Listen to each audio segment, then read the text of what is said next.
Hello and welcome to this continuing first look exploring session looking at Julia Agrippina, Empress of Rome by Thomas May. We finished the first two acts. We mostly really liked it. I mean, the play is doing that sort of neoclassical thing of being most of the action is happening off stage, but there's a lot of politics happening on stage, and there's occasional ghosts and furies turn up and go ooh, and so we're in this sort of imperial soap opera of death and destruction. Last time we left, looked like the emperor might be for it. He might not last long. Poor Claudius might be dead. I don't know if he is dead. I suspect he's probably dead. He's probably died between Act 2 and Act 3 because I don't see him on my cast sheet today. So I'm assuming he's dead in Act 3. So we'll find out in a second. Reading today, Pallas, Vitellius, and Poppaea is... Hi, my name is Lynn. I live in the northwestern United States. Reading Octavia and Nero today is... Lois, I'm in London. Reading Montanus, Britannicus, and Narcissus is... Alan, and I seem to be all of us in seven. Not quite, because Eric has Anicetus, Pollio, Crispinus, and some ambassadors. Sorry, I said that the wrong way, didn't I? Eric, introduce yourself. Hi, I'm Eric. I'm here. I was unsupervised, but I'm here now. Reading Otho and Seneca is... Aaron, also from the Northwest United States. Reading Agrippina, Geta, and Fulvia is... Donald from Northamptonshire. Reading Petronius is... Connor in London. And reading Xenophon, Burrhus, Tribune, Seleucus, and Acte, I don't know, is... Hi, I'm Samantha, and I'm in Surrey, UK. And I'm your host, Robert Crighton. I'll be reading stage directions. I may leap in if we need to move a few things around, which is entirely possible. Play does get a little untidy in places. I don't think there are any clashes. I don't think anyone's talking explicitly to themselves, but it might happen. It has been known. Anyway, without further ado, we're going to dive into Act 3, Scene 1. Enter Petronius, Otho, and Montanus. Is Nero fired? Extremely. I at first seemed melancholy to lose Act so, and he seemed loath to wrong me. But at last, when his desires were high, I cunningly withdrew my interest and gave way to his, which he has taken for the greatest favor that ever man could do him, and I hope it has endeared him strongly. Thou wilt grow a happy man. 'Tis the best way to rise. The wench is fair, and of behaviour wanton enough to make the arrant novice a perfect scholar in the school of Venus. Seneca himself rather will give way than he should satisfy his lust on her, than seek the adulterers of noble women. Gentlemen, have you not heard the news? There's great combustion in the palace. As I've been informed, thieves have fallen out. The two proud freemen, Pallas and Narcissus, are clashing against each other. I am glad on it. I hope some curious rogueries will come on it. Those are the fellows that have ruled the state these many years and trampled on the lives of noble men, Caesar's credulous weakness. But yet, methinks, Narcissus should not dare now to contest with Pallas. He has got too great a start of him, and it is too near acquainted with the Empress. So they say. As a fine time on it, who would think the rogue should be so ambitious as to court an empress? 'Twas her ambitions to be made the wife of Claudius. The first made her prostitute herself so low, and caught this fellow's love, whom she perceived to have a ruling power over his doting master. To ambition she sacrificed her honour, 'tis well known. And he, by doing of the Empress, takes the surest way of keeping Caesar's love. Yes, there's no doubt of that. You know the proverb. Enter to them, Anicetus. Well met, my lords. I come to find you out. What's the news, Anicetus? Great, my lord. Caesar is wondrous sick. 'Tis thought to death. The palace is by soldiers guarded round. A great frequent senate is assembling. The consuls and priests are making vows for Caesar's safety. Claudius is old. There have been other ways to end a prince besides old age. But what is that to us? Come, let's away and show our forwardness to joy a morning or occasion serves. I am prepared for both. And so am I. Both must be done if Caesar die. Our grief must last but till the successor be known, and then we must rejoice. 'Tis true. But I shall have true cause of joy if Nero reign. And exeunt. Mhm. That felt like an aside. one. That felt like an aside, didn't it? Yeah. The asides. Yeah. Okay, we got it. Actually, I was talking earlier about how relatively light the act structure felt at times in the last two acts.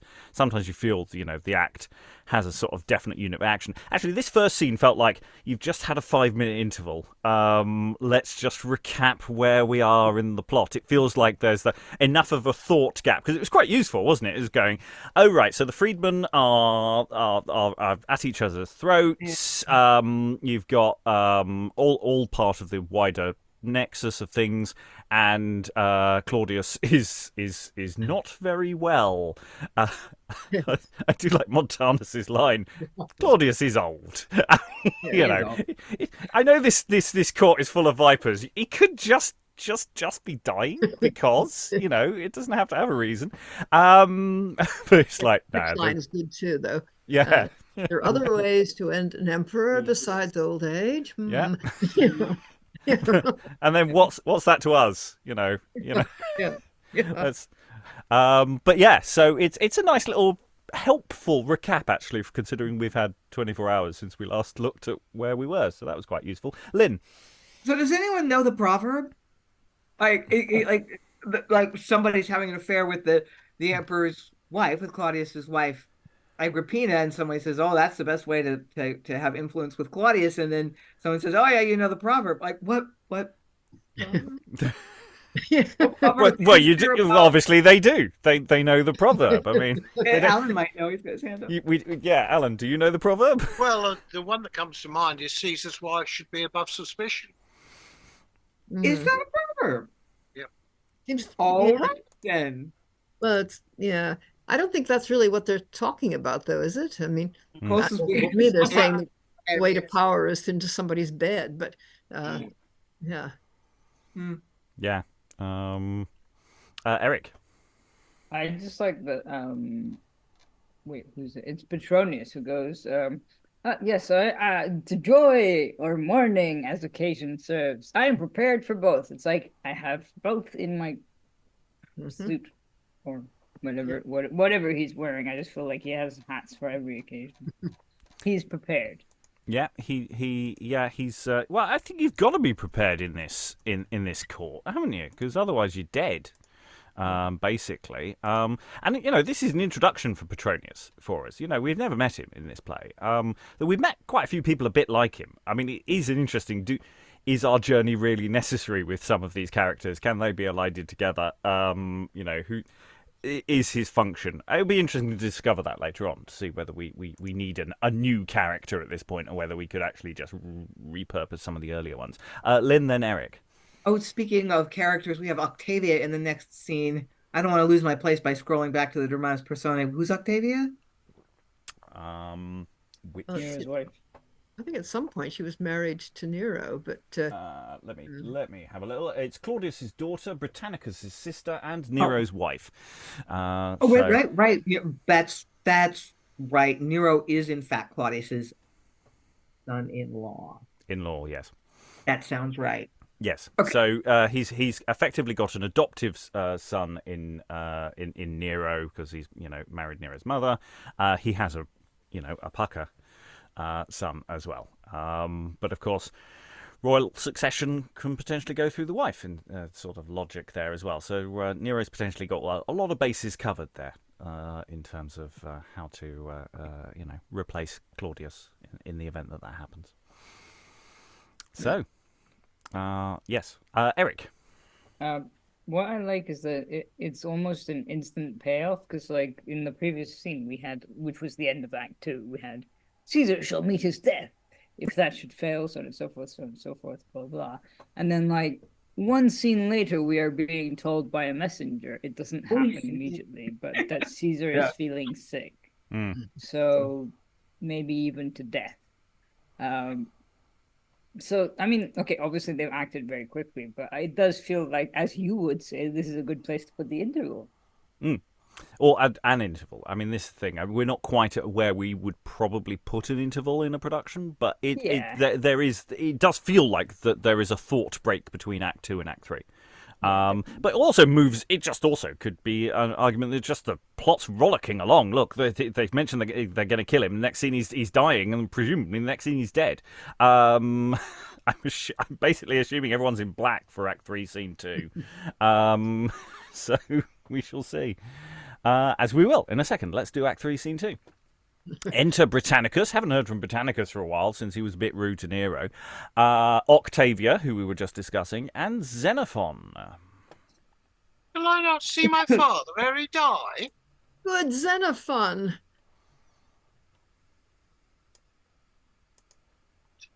And Samantha, Xenophon.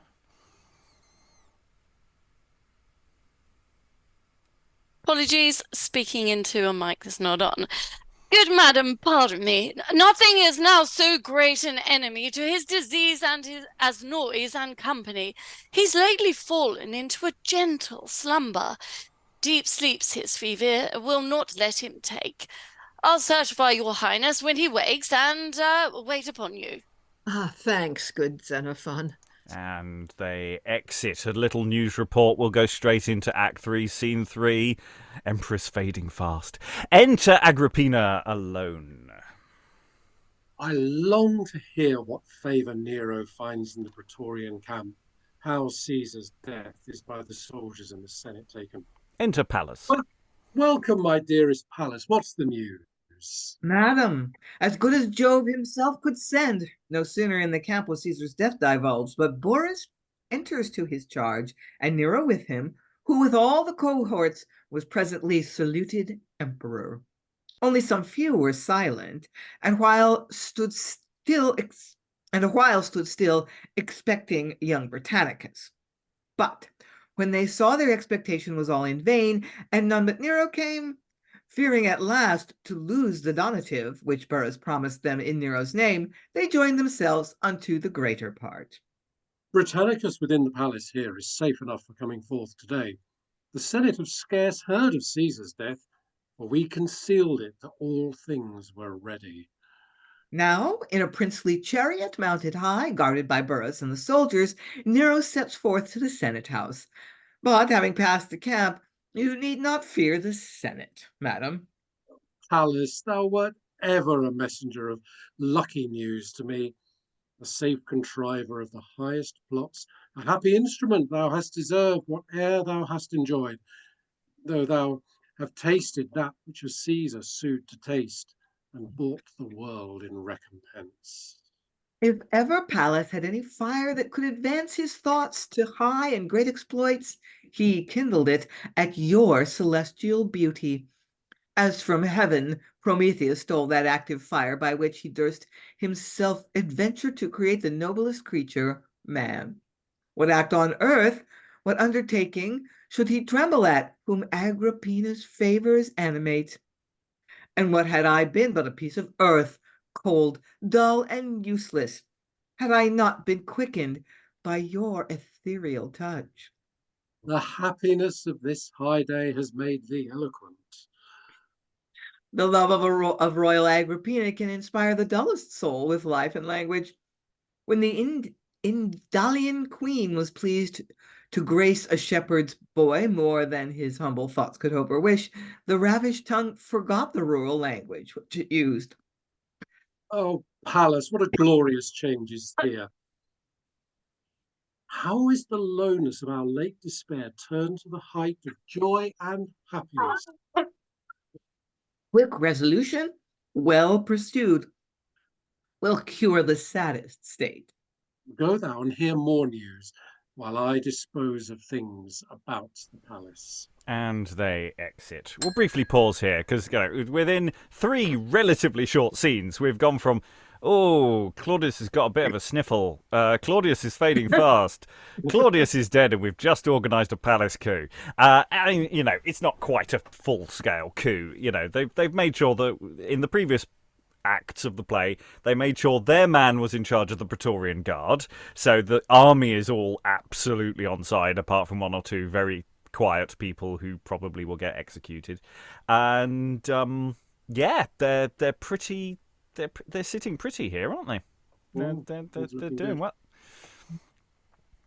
Relationship between Agrippina and Pallas is interesting. I don't know how explicit that their relationship functioned earlier in the play. I'm forgetting. It said in not the previous scene, but like a couple scenes back. Oh, Pallas has wheedled his way into Agrippina's bed to have even more influence over her. So I think that's a more recent development. I don't think that was ongoing at the beginning of the play. Yeah. Everybody's. But it's kind of grossing me out a little bit. I mean, the way that Pallas is sucking up to her, it's like, oh, your beauty inspires me. Yeah. Mm-hmm. Yeah. But she's always there to remind him who's in charge. Yeah. Yeah, because this is the thing: is I look at everything Pallas is saying and I'm going, oh, this isn't going to end well for you, is it? Yeah, I mean, yeah, because she's too smart to buy that. I mean, she's like, oh well, my ambition has also earned me a boy toy as a bonus, but I don't think he's actually telling her what to do. Oh no, well, if he is, I mean, I think he's more there for, how to action what she wants rather than the actual state, policy, as it were. Which is what a good civil servant's for. Other thoughts from the room? I say there are lots of little scenes, and again, moving the action along without necessarily showing you that it's not like we've had a deathbed scene with Claudius. But does anyone care about Claudius really? I mean, I don't need to see him on his deathbed. I'm actually perfectly content. I'd actually been perfectly happy never to have met him. I suspect that if he was just a sort of this offstage figure everyone talks about. Lois. Yeah, I mean, the only real the sense that he's just off stage dying comes just in that little scene where Britannicus and Octavia are both desperate to see him, and the physician says, yes, I'll let you know when it's possible. And presumably, I don't know if he's meant to be stalling them, but this is why Britannicus doesn't turn up for the Praetorian Guard, who were sort of hoping he would come along. So I take it that's part of what's going on.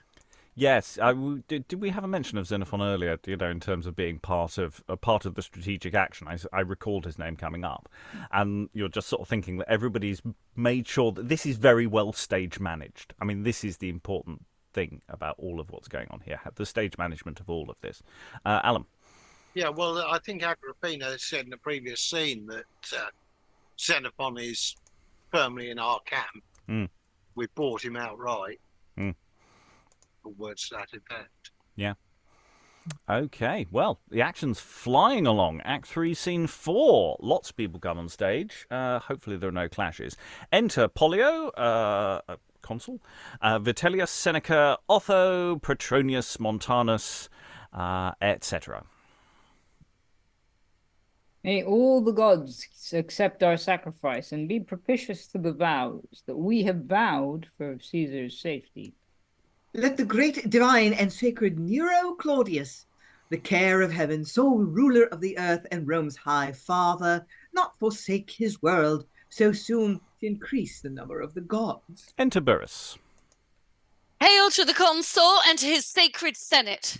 Great Claudius Caesar's dead, and in whose high throne, with the one consent, the soldiers have agreed to seat young Nero, his adopted son, and to meet me to entreat your suffrages, fathers conscript, to ratify their choice.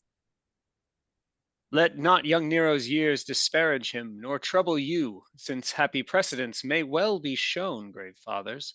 Great Augustus of glorious memory, no more in debt to years than he began to rule the state, And with what success not one in all this noble and great assembly can be ignorant. But weigh with me the difference of the times. The state is settled, and has flourished long in peaceful government. No civil rents. No factions now, nor armies are afoot to stain with Latian blood Philippi plains, to dye the Actiac and Sicilian seas, and through all regions bear the unnatural wounds of bleeding Rome. No such affrighting names as Marcus Brutus, Cassius, Lepidus, great Pompey's son, or fierce Antonius, armed with the power of half the Roman world, stand to oppose him. Oh, ye gods, how great! How many dangers had beset the state when young Augustus managed it, yet he withstood and vanquished all those difficulties. And why should Nero, our elected prince, aged like Augustus, not be able now to sway a peaceful scepter? For the right to this high wreath, although Britannicus were born the unnatural son of Claudius, a prince of hope enough, and may by some be thought much wronged in this election, yet weigh it rightly, and no wrong is done. For Nero was adopted, but besides the claim of his adoption, he is born a truer heir to our imperial house, sprung up from the loins of great Augustus Caesar Britannicus from Livia's sons alone. Nor are the years of young Britannicus so ripe as his to govern. Seneca has wisely showed his undoubted right, and I with joy approve the soldier's choice. And a question whether Octavia enters here or has already been on stage. We don't know. The gods preserve Nero, our emperor.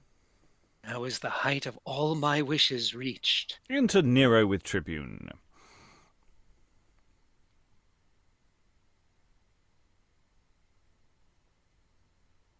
Room for Caesar. He goes on and takes his state.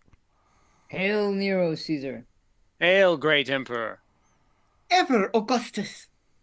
Most invincible. Most sacred tribune. Earliest high priest. Father of Rome. That honorable title is yet too weighty for my tender years. Then let me wear it, fathers, when my pains, my toil, and travail for the public weal, by aid and favour of the gods, have made me worthy of it. But your free consent, fathers conscript, your powerful suffrages, powerful and honoured as the voice of heaven in confirmation of the soldier's choice, fills me with joy immortal, and shall bind my best endeavours to requite that love. My heart is clear. My education was not in factions, in tumultuous times, or civil broils. My former life has been as free from doing as receiving wrong. And therefore bring I to the imperial throne no fears, no grudges, hatred, or revenge. This sacred senate, which the world adores, shall still retain her old prerogative while Nero lives. My private house affairs shall from the free republic be divided, and never turn the course of common justice. No public office shall be bought for gold. The sacred consulary power shall judge as heretofore the affairs of Italy and foreign provinces. My care alone shall be to rule and lead the soldiers, and such to all the people will I be, as I would wish the immortal gods to me.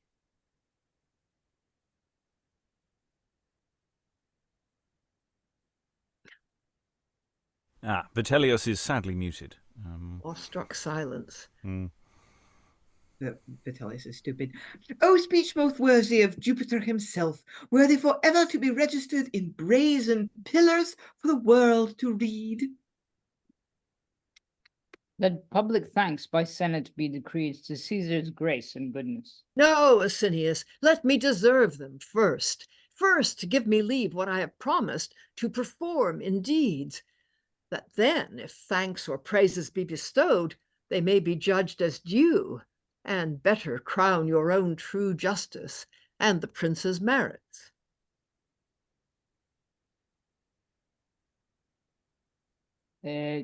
Oh, happy Rome in such an emperor! Long may he reign on earth, and late, become a glorious star in heaven. What word will Caesar give the watching soldiers? The excellent mother, Tribune, is their word. Your company, noble consul, will entreat home to the palace. I'll attend on Caesar.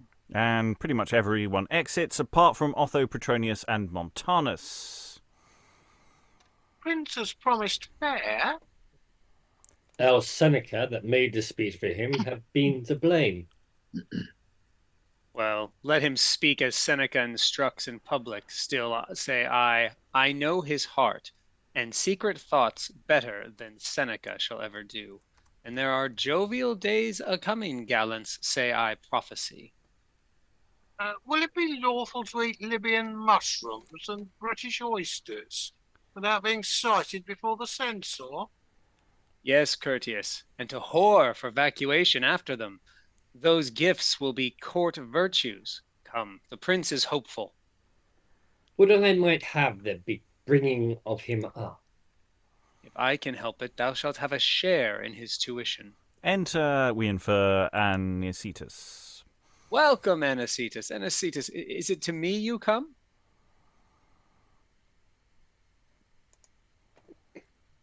Sorry, I forgot I was Anicetus as well. Yes. To you, my lord. Terrible doubling decisions have been made. To you, my lord. Caesar desires your company at the palace. Caesar's desire is a command which I with joy obey. Return my humble duty, good Anicetus. I'll attend him straight. And exit Anicetus. How, my mad shavers, do you know me yet? Yes, very well. The question is if thou will know us now. Tut, man, Nero shall know you. I'll bring you both into his near acquaintance. Now, fair Poppaea is mine and mine alone. Caesar must grant my first petition, or else deny the love he swore to me, if e'er he wore the world's imperial wreath. His power must fetch Poppaea from her husband. Nor is the deed so envious. Other princes have done the like, and yet not taxed in story. Besides, he knows Crispinus never loved him, and was an enemy to his adoption. Against him, perchance, he will the sooner grant it. And exeunt. All's fair in love and Roman war. I mean, this is where you can play the irony card rather heavily, because, you know, for those who know their Roman history, knows Otho's not going to get what he wants, and all his cunning planning to be able to marry his lover it's not going to happen. Spoilers for anyone there who doesn't know where this story goes, but yeah, that's not going to happen. Isn't this a fascinating little bit of politics?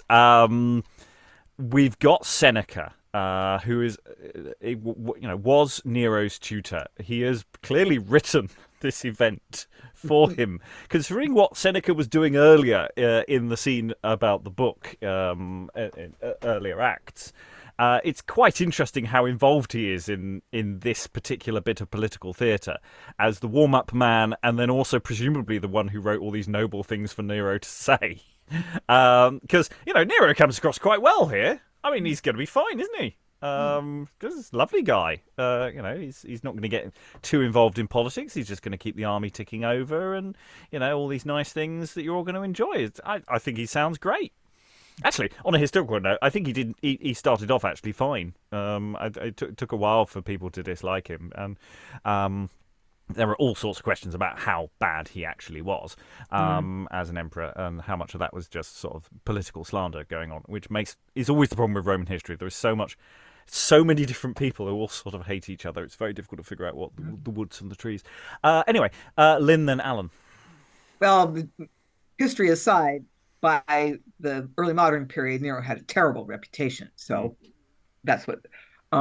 But I'm sort of enjoying, as someone who's a dabbler in classical history, I'm sort of enjoying all the ridiculous comparisons. Yesterday we had, Nero's really as great as Julius Caesar because conquering Britain is even better than winning the Punic Wars. Like, and now it's like, well, if Augustus could have been a great emperor when he was young, so can Nero. It's like, no, there's no comparison. No, but But yeah, the really extreme ass licking flattery is yeah, it's amusing me.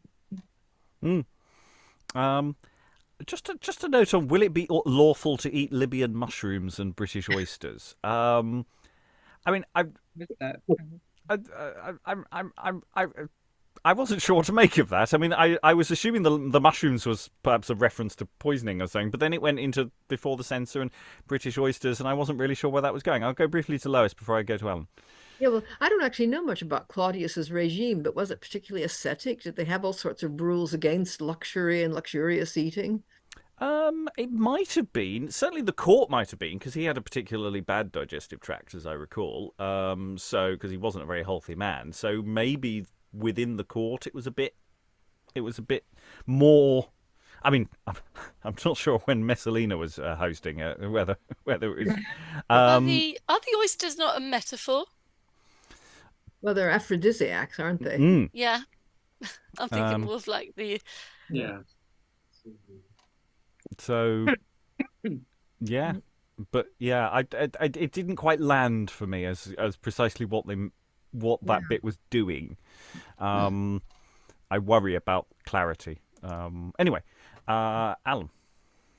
Yeah, I must admit, I was beginning to lose the will to live during Seneca's big speech in that scene. It didn't half go on. Yeah, but I think it. It's sort of the point of the exercise. It's supposed to be a long speech where everyone loses the will to live, isn't it? I mean, I do feel that it's a speech where the opportunity to have had a few asides from everybody else would have been quite good, because we had that earlier in the play, and I feel there's a bit of a wasted opportunity. There's obviously a lot of eyebrow rolling, I think, from some people, and, significant looks. Got to remember, again, this is political theatre, so everybody's on stage, really. I mean, there was a limited list of who was on stage, just the people who spoke. Obviously Octavia must be there from the beginning of the scene, because, if she's, his wife, she's now the Empress. It sort of makes sense. Unless she's entering to announce him, I suppose. That's potentially what's going on there. So yeah, maybe she's just there to announce him, but it's slightly odd within quite so male-centric a society. I wouldn't really believe that would be her function. Eric. Well, for the line about Libyan mushrooms and, British oysters, I thought maybe it was like an import tax thing, or not. I don't know, maybe not. Like sort of, I mean, it could be the metaphor, obviously, which is always delightful, of course. But it could also be just, because I think they would have had different forms of payment for different types of prostitutes as well, wouldn't they? Back then, so... I don't know why I know this. Anyway, moving on. I think it would have been the sort of like I assume Claudius may have imposed some sort of import tax that would have or vetoed them even. It's the use of the word censor that confuses me in the phrase as well. That there is some official policy stopping people from doing something. There is some prescription on that sense. Anyway, it's a minor point to get hung up on. The rest of the scene sort of bounces along quite nicely. Needs a footnote. Yeah, but I just like the irony card that's being played here by this relationship at the end. And again, we've got Petronius here. I'm not sure what the value of Petronius yet, but he's got some nice dialogue. He's sort of fine. Any other thoughts? Otherwise, we'll finish Act 3. Act 3, Scene 5. Enter Agrippina Solus.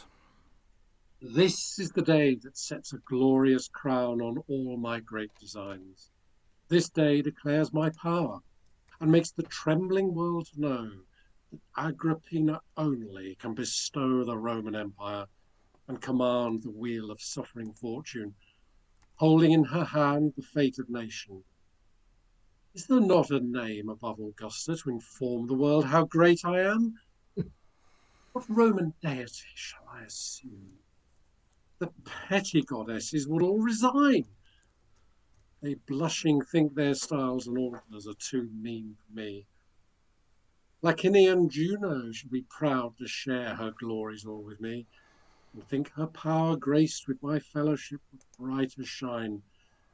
Leave her name and be adored by mine. Enter Nero, Pollio, Seneca, and Burrhus. My Nero is returned. Hail Nero Caesar! Hail, great and dear Augusta, best of mothers, by whose sole care and goodness Caesar owes all those rich honors that he wears today, and will acknowledge ever. Brighter still for many years let this blessed day return, that does bestow for my dear lord and husband, that ne'er enough lamented Claudius so true a solace on my grieved soul. This is that Caesar now, on whom my hopes and comforts all rely.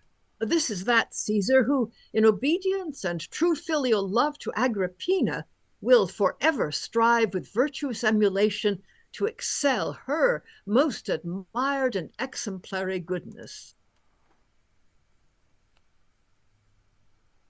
How well this piety becomes them both. Enter Pallas. Long live great Nero Caesar. Thanks, good Pallas. We are indebted to thy faithful service, and therefore, till we find some greater means to make requital, still retain that office which in our father Claudius' time thou heldst. Be still our steward of the imperial house. He has deserved it. For the funerals of our dead father, in what state and order they shall be celebrated, we refer to you, dear mother. Let the order of them be like Augustus Caesar's. Let him have a censor's funerals with divine honours, and put among the number of the gods. Nor shall our grandmother, great Livia, with her Tiberius to Augustus show more piety, or more magnificence than we to our divinest Claudius. And exeunt. Okay, there's lots of things going on in this scene. We start off with Agrippina's power has gone to her head. I mean, she's never been quite so moustache twirly villain as at this point. I mean, I was sort of, I feel she's gone a bit off the deep end here. But there is something about that actually informs this latter bit when Nero says, you know, what sort of funeral should we have for your husband? And, well, of course, if she orders his funeral to be even better than Augustus's, then presumably that means when she dies, that puts her, you know, among that status of godhood that, you know, the divine Augustus, I think he's divine by this point, isn't he? Is sort of placing. So there's a sort of logic to that. But this sort of political theatre of their, hello, mother, hello, son, you know, aren't we wonderful? Look, I'm played by Christopher Biggins. And it's all yeah, it's all very, there are people in the room watching them do this performance, but I don't believe a word of it. Lois. Oh, Yeah, God, I you think cut the irony with a knife. You know? Yeah. Sorry, Lois. Yeah, I think this is the moment of hubris, isn't it? I mean, it's rather, it might even be influenced by Johnson's Sejanus, where I think Sejanus has that speech about, you know, his Thor is going to knock out stars in heaven. He's so high up and fortune can't possibly touch him and so on. Yep. I'd go with that. I mean, talking about interval points, this is about the point we might be tempted to put an interval break in. It sort of fits, you know. You can have the funeral procession as a nice closing moment, or you can use it to open act the second half of the show. Lynn.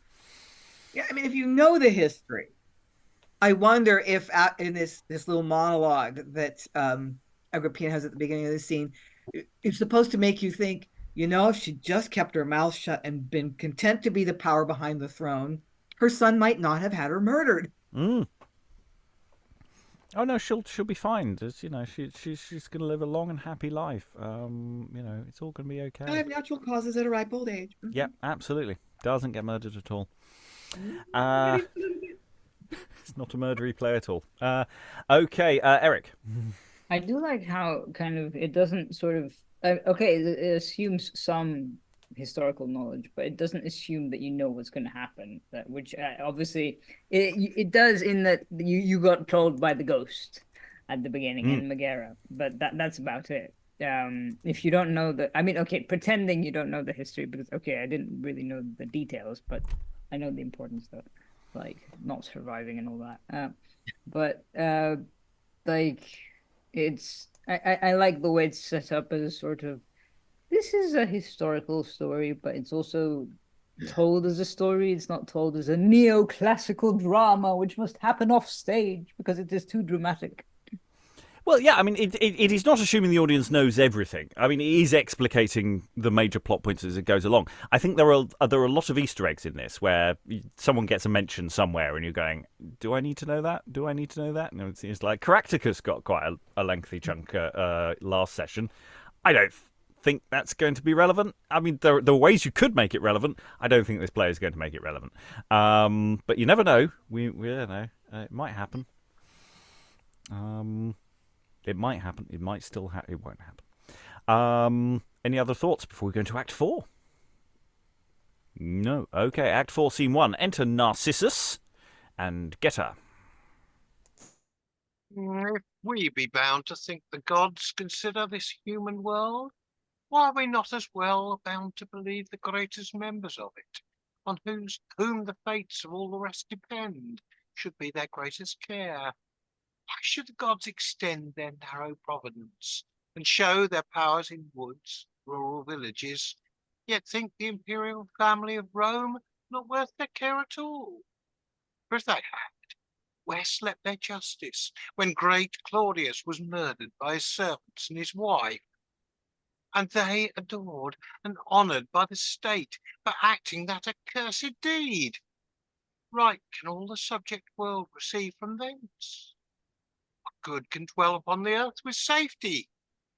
Proud Pallas, thou hast got the victory, our poor Narcissus, and mayst safely triumph with thy false empress, for no law could reach the height you soar at now.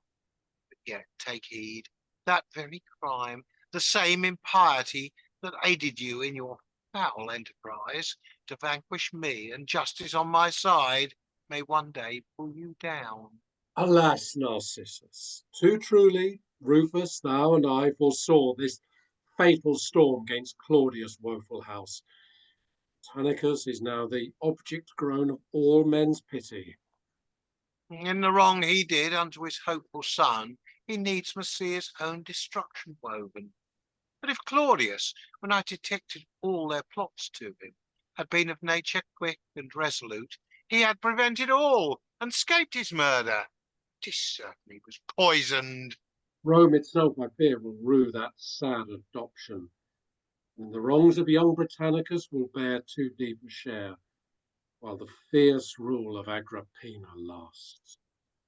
Better hope does Nero promise us. Those that are near and inward with his nature do suspect in him all seeds of vice, tyranny, though smothered for a time, at least not hurtful, while he refrains from meddling with the state, that his night rambling revels, drinking feasts, and cruel sports that he's delighted in, are vices of his nature, not his youth. 'Tis true, Narcissus. I of late have heard many begin to fear the prophecy of Enobarbus, his detested sire, that nothing good could be begot betwixt him and Agrippina. Too true, alas. Such prophecies of some of our late princes have proved to Rome, as that Augustus made of the slow-jawed Tiberius, and Tiberius of his successor Caius, whom he named a Phaeton to the unhappy world. All that I hope for it a wretched life. If that be not too much for me to hope, into Campania will I go. There, if death pursue me, Caesar's arms along, that I am armed for any accident. Let none, but with a spirit prepared to die, dare to adventure on prosperity. Rufus and I are both resolved to leave the city too. We are not safe within it. Far perchance removed from her sight, we may escape fell Agrippina's spite. Enter to them Crispinus.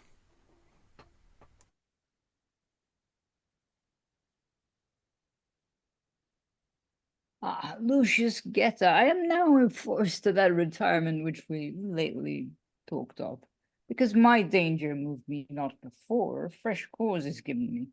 Now I would not breathe the air of Rome for all the wealth within it. What causes that, Crispinus? Speak. Poppaea, that was my wife, is carried from my home and divorced from me by command of Caesar. The prince begins his reign most hopefully. Do you not wonder how I bear it thus? I must confess the loss is wondrous great. True, had she been my chaste and faithful wife, the loss had been beyond all estimation. Nor could a manly spirit have borne the wrong, but she was none of mine. Her heart, my Lucius, as I have discovered long ago, was given to wanton Otho, and with him 'tis thought she stole her close adulterous hours, for on that Otho Nero has bestowed her, wanting her heart, that gaudy piece of earth that men call beauty. I should soon have scorned, though Caesar's warrant had not come at all. Shall we be gone, my friend? With all my heart. It was my fear Poppaea would have caused your stay too long. I'll put her from my thoughts. Farewell, my lords. All happiness attend your country life, though I can hope for none. Farewell, Narcissus. May the gods protect thee. And exeunt. Hang on. Exit, basically. Everyone exits. I'm going to pause there because that's basically an entirely separate scene, isn't it? Was Otho on at all? No. This Maintenance. No, it's a new scene. Sorry. Editorial changes as I'm going. Make a note. Anyway, okay, interesting things going on there. It feels like it's the beginning of a new act of, shall we just quickly recap where we are? And also some things have happened between the last act and this act. Nero's gone rogue. He's having fun rather than being what he said in his mission statement. But also just this little bit of detail, they're all under threat because Narcissus was plotting against the new regime before it became the new regime. Narcissus doesn't seem to have appreciated that partly Claudius died because of him. Does he quite acknowledge that? He acknowledges that Claudius didn't do what he wanted him to do, but, there is an element of, he was sort of murdered because you put a cat amongst the pigeons. Maybe you should feel a bit more guilty about that. But if Crispinus knew about this affair all along, that earlier scene with the drinking and him doing all the irony has a slightly different interpretation, which is interesting. And discuss. I'll go to Alan, then Lois, then Lynn, then Eric. Yeah, there was a comment in the chat, I think it was you, Rob, basically saying, Nero's changed tack in the gap between the acts. I'm not entirely sure that that's what's happened. I think what's happened is we moved from a scene which focused on the people who were the yes men, the in crowd with Nero, to those who basically know that their numbers up and are going to be outsiders, and of course they're going to come up with any bad news gossip that they can find. I don't think they are. Narcissus does state quite specifically things that he is doing rather than doing stuff with the state. His night rambling revels, drinking feasts, and cruel sports that he delighted in are vices of his nature, not his youth. So it's some proof that is going on has occurred in the meantime. I think the text is saying. We can say yes, it's spin from Narcissus's point, but it also isn't necessarily wrong. Is not necessarily untrue. I think it was Lynn next. Was it Lynn? Or was it Lois? Lois next. Yes. Yeah, just two things. That bit about nature versus youth. People have known about Nero's vices, but they've assumed that they were vices of youth and that he would grow out of them. Whereas Narcissus thinks people are beginning to see that no, he won't. But the other thing is just about what Crispinus knew. He says, her heart, my Lucius, as I have since discovered, long ago was given to wanton Otho. So it's not clear just when he did know, but anyway, he certainly knows now. Yeah. Yeah. And that is the question, whether that earlier scene was, at what point, does he discover? Because, potentially the scenes can still function with that in play. It just changes what that scene is doing, and that's quite interesting. That interests me as a potential in, because the audience wouldn't necessarily know, but it would give the actor something slightly different to play, right? And it would explain why he's just constantly talking about drinking during the scene. Just, shall we get drunk? Dear wife, you're so faithful to me, aren't you? It suddenly becomes quite different in how it might play out, whereas it felt quite genuine. Lynn, then Eric. That's just what Lois said. What I was going to say. Crispinus could have found out anywhere along the way about the affair, or like very recently, or before we first see him. It's not really clear. And is he putting on a brave face of it, going, well, it could have been worse. We could have been a true couple. Okay, she's gone. You didn't to the really emperor. love me anyway. It's all right. Yeah. I think he's actually quite gutted, and that's quite nice. It gives, again, something an actor can play. Eric. I'm just wondering, because obviously whether he knew before, so like while Otho and Poppaea are talking or not, he kind of goes, because my danger moved me not before. So basically, he kind of, what danger are we talking about? Is that because he was replaced in the Praetorian, I can almost say it, guard, or is that just like him going, yeah, well, I was being cheated on at home, I'm being cheated on in the army, kind of almost. It's not gone well for him. I think it's fair to say not everyone in this scene are going, we are screwed. Apart from Crispinus, who's no longer being screwed. It's also happened very quickly. Oh yeah, everything about this play happens very quickly. Yes, I mean, Lois was making this point, in the sense nothing really happens, and yet an awful lot happens in this play, and there's something, you just frequently don't see it. Everyone's reacting to the terrible thing that's just happened, and that does give it a momentum, as long as those scenes still remain relatively short and punchy, which they are. Even when they're a long scene, they're often made up of several units of action. Okay, well, we're going into what I've just quickly relabeled as Act 4, Scene 2, but it's a meeting between Otho and Poppaea.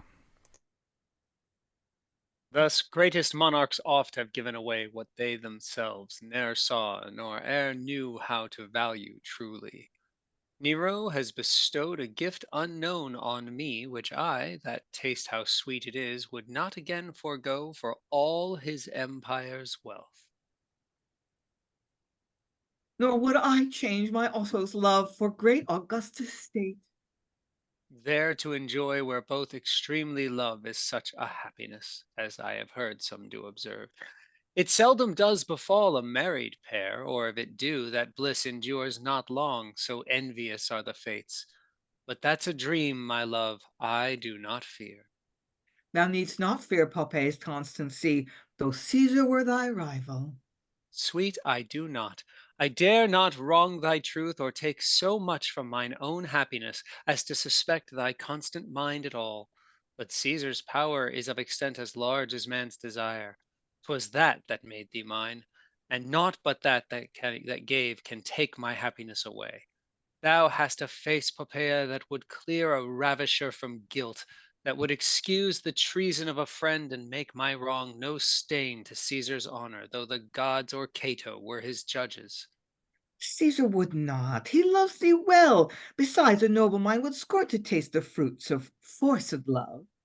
A long besieging is as forcible as an assault, and wins the fort as sure, though not so soon. Nay, spare your arguments. I can look through them. Thou art fearful, Otho, that I should long to see the court. Alas, I have no such ambition to be known to Agrippina or Octavia. Mistake me not, sweet love, I am so far from jealousy of thee, that 'twas my purpose to make it my request that thou wouldst go and see great Caesar's court. Nor do I think Octavia would be jealous, or that danger that once befell the fair Calphurnia, whom Agrippina banished Italy because that Claudius Caesar praised her beauty, should fall on thee. It shall not fall on me. I will not see the court. Fie, Otto, fie! How wretchedly in striving to conceal thy jealousy thou dost betray it to me.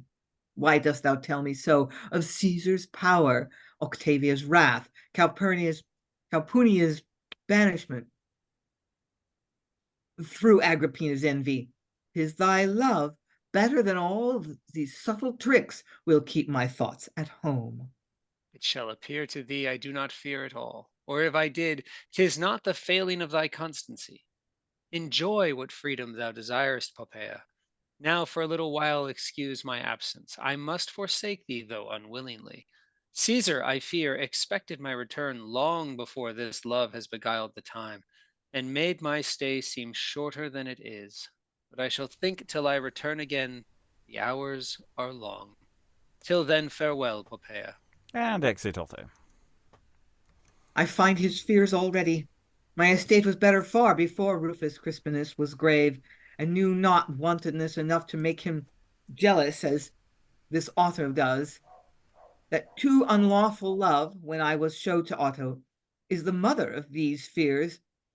Is old Seleucus the magician come? And Fulvia, probably having already entered, says, Madam, he waits without. Go call him hither. Seleucus is the master of his art. All his predictions hitherto have proved most true and certain. Why should I desire to know my future fate, and hasten woe, should it prove ill, before the time of woe?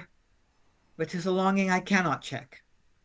And enter Seleucus. Welcome, Seleucus. Have you found it out? Madam, your scheme is drawn, and there I find the stars allot another husband to you. Another after Otho? Yes, a third. What shall he be? The greatest prince on earth. Caesar? Yes, must be Caesar, madam, and 'tis as true as if the oracles of Jove and Phoebus have foretold it both. This Caesar that now lives? I can no further instruct you, madam. What you hear is true. Drink this, Seleucus, for my sake. Farewell. Exit Seleucus. And exit Seleucus. To be Augusta is the greatest gift the fates can give, nor does it seem to me a thing so much unlikely. Otto's fear, perchance, was fatal. If it were, in vain his care will be, nor can he then accuse me, but the fates that overruled my love. And exit Poppaea. So it's an interesting scene because you're a little confused initially, sort of going, hang on, hasn't she just gone off to marry the emperor? And no, she's been diverted. They're having a, let's not go to the court. Let's be separate. But then she calls in for a horoscope and says, hey, you're going to become an emperor's wife. Isn't that cool? And Poppaea goes, ooh, maybe, ooh, not sure. Hang on. Love versus ambition. Lois, then Lynn. Yeah, what puzzles me in that scene is why Otho wants her to go to court. He should know better because he's tricked Nero. Nero hasn't seen her, but that's because Otho kept him from seeing her. Once he sees her, of course, all hell is going to break loose. He's really stupid if he doesn't think of that. Yeah, it's really weird. Yeah, Lynn, then Alan. Yeah, this is an interesting choice on the author's part because the sources, which were very anti-Nero, so we have no idea, so they could also be quite anti-Poppaea, portray her as being ambitious and only marrying Otto because he was a right-hand man of Nero, so to get close to the emperor, and he was her target all along. And this portrays them as being genuinely in love.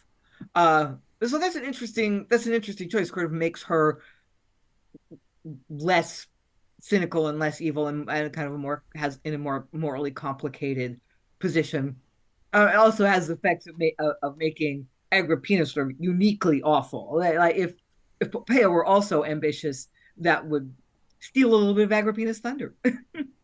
Now having a slightly paranoid moment, wondering if we're missing the beginning of a scene. There's something slightly missing here because it felt a bit out of joint, so I'm just wondering. Anyway, Alan. Yeah, I mean, one of the issues that we've got is that the punctuation, which is, I think, authentic to the original copy that we've got, completely changes the meaning of Poppaea's speech there. I find his fears already. I think there's a full stop missing, and then there should be a comma later on, because I think it makes more sense. I find its fears already. My estate was far better before. Rufus Crispus was grave and knew not wantonness enough. Makes considerably more sense. Yeah. Her attitude. Yes, Yeah. as ever, did that kind of thing in the chat, because it's Yeah, but it does change the meaning if you yes. read it as Oh yeah. punctuated. But as I say, we can discuss the meaning without going into the tedious details of editorial changes. Lois. Yeah, I mean, she's already getting fed up with Otho, it appears. I mean, she's sort of being soothing to him while he's there, but as soon as he's gone, she's saying, I don't really like this guy either. Let's find out what else. I don't get that from that speech. No? Yeah, I think Otho's jealousy. I mean, it's worse than Crispinus's behavior. Yeah, but that doesn't mean that she doesn't still desire him. Yeah, well, yeah, maybe she still finds him. Yeah, I mean, jealousy can often be, I suppose, attractive. But yeah, the thing at the beginning of the scene too. I mean, Otho has said earlier that since Caesar owes so much to him, I mean, he owes the pleasure he's getting with this Octave that I take it we never meet, that he'll give him anything. And so he's going to ask for Poppaea, who in fact is already married to someone else, isn't she? So he's going to have to divorce her. But I think that has happened. I mean, that's why at the beginning of the scene, she is Otho's. It's just, again, it's a very glancing reference earlier. Okay, I'm going to say we'll hold fire on that for this scene for a moment, because I do have a slight worry that there's something missing from it, because I think we've got the wrong end of the stick in places. So let's move on. However, we've got the basic gist at the end. There is the Poppaea sort of going, oh, maybe I can marry the Emperor. That might be fun. Let's go on to Act 4, Scene 3 now. I've just renumbered it. Act 4, enter Agrippina and Pallas. It is decreed. Silenus must not live. The imperial blood that runs within his veins, whether no other cause, is crime enough. He is descended in the same degree that Nero is from great Augustus' loins, and some have lately whispered that his age is more mature for sovereignty than Nero's. Besides, thou knowest his brother Lucius, that should have married young Octavia, by us was hunted to his death, and he may meditate revenge. You need not fear a spirit so sluggish as Silenus is. Your brother, Caius Caesar, in the midst of all his fears and jealousy to which he sacrificed so many noble branches of your imperial house, contemns Silenus as one in whom there was no spirit or danger, and called him nothing but the golden beast. Well, we cannot tell if times of trouble come, how much that beast by courage of attendants and confluence of soldiers may be changed. He is proconsul now of Asia, and may hereafter, if the people should malign our government, bring power against us. If you will have it so, Publius Celerius and Aelius, now going to Asia, have undertaken there to poison him. Let it be done. But Pallas, first of all, let a centurion be dispatched into Campania to kill Narcissus. There he must not live that did contrive our ruin, and knows, I fear, the means by which we scaped it. By our command it shall be warranted. But tell me, Pallas, ere thou goest, are all the German soldiers come? Madam, they are. You have a royal guard. Go, dearest Pallas. Dispatch Celerius into Asia, and the centurion to Campania. Now Agrippina is herself, and all the power and dignity she holds her own. I do not owe it to a marriage bed or poor dependence on a husband's love, where every minion might have rivaled me. There is no power, no state at all, but what is undependent, absolute, and free. Besides, my proper and peculiar guards, 2 lictors by the Senate, are assigned, distinct from Caesar and the consul's state, to wait on me, that all the world at last the imperial power may in a woman know. I was an empress, but ne'er reigned, till now. And exit Agrippina.